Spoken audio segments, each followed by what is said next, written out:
पुण्यात फ्लॅट घ्यायचा आहे. पण कुठे घ्यायचा, कसा घ्यायचा, कुणावर विश्वास ठेवायचा? फसवणूक तर होणार नाही ना? योग्य दरात मिळेल की नाही? मोठं कन्फ्युजन आहे. चला तर मग सर्व कन्फ्युजन दूर करण्यासाठी संपर्क साधूयात सारंग अहेर यांच्या रेरा रजिस्टर्ड ड्रीमोरा रियालिटीशी. संपर्क सारंग सुधाकर अहेर, ड्रीमोरा रियालिटी. मोबाईल नंबर 82 83 91 91 आणि 62 62 90 910.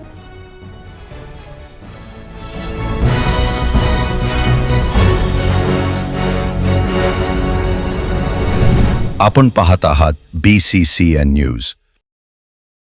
नियमित कर्ज भरून आम्ही पाप केलंय का? रविकांत तुपकरांचा सरकारला संतप्त सवाल. 50,000 नको, 2 लाखांचे प्रोत्साहन अनुदान द्या, अन्यथा पुन्हा महाराष्ट्र पेटेल. राज्यव्यापी दौऱ्यातून नव्या आक्रमक आंदोलनाचे संकेत.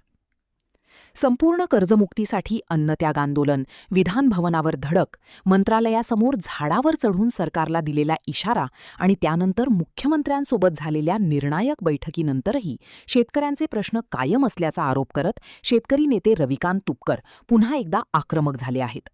राज्य सरकारच्या अहिल्यादेवी होळकर कर्जमाफी योजनेतील नियमित कर्ज फेडणाऱ्या शेतकऱ्यांसाठी जाहीर करण्यात आलेले केवळ 50,000चे प्रोत्साहन अनुदान अत्यंत अपुरे असून ते 2 लाख करण्यात यावे अशी जोरदार मागणी त्यांनी केली आहे. नियमित कर्ज भरून आम्ही पाप केलंय का, असा संतप्त सवालही रविकांत तुपकरांचा सरकारला केला आहे. सरकारने या मागणीकडे दुर्लक्ष केल्यास नियमित कर्ज भरणाऱ्या शेतकऱ्यांना सोबत घेऊन पुन्हा एकदा राज्यव्यापी आक्रमक आंदोलन उभारू असा स्पष्ट इशारा तुपकर यांनी दिला आहे. राज्य सरकारने जी अहिल्यादेवी होळकर कर्जमाफी योजना आणलेली आहे, या कर्जमाफी योजनेमध्ये 2019 मध्ये ज्या शेतकऱ्यांना कर्जमाफीचा लाभ मिळाला त्याही शेतकऱ्यांना या कर्जमाफी योजनेमध्ये लाभ मिळणार आहे. ही आनंदाची गोष्ट आहे. सरकारच्या निर्णयाचं आम्ही स्वागत केलेलं आहे. परंतु रेग्युलर कर्ज भरणाऱ्या शेतकऱ्यांवर या कर्जमाफी योजनेमध्ये प्रचंड मोठा अन्याय झालेला आहे. जे शेतकरी रेग्युलर कर्ज भरतात ते शेतकरी कर्ज भरण्यासाठी पै पाहुण्याकडून किंवा सावकाराकडून व्याजानं पैसे आणत असतात आणि ते कर्ज भरत असतात.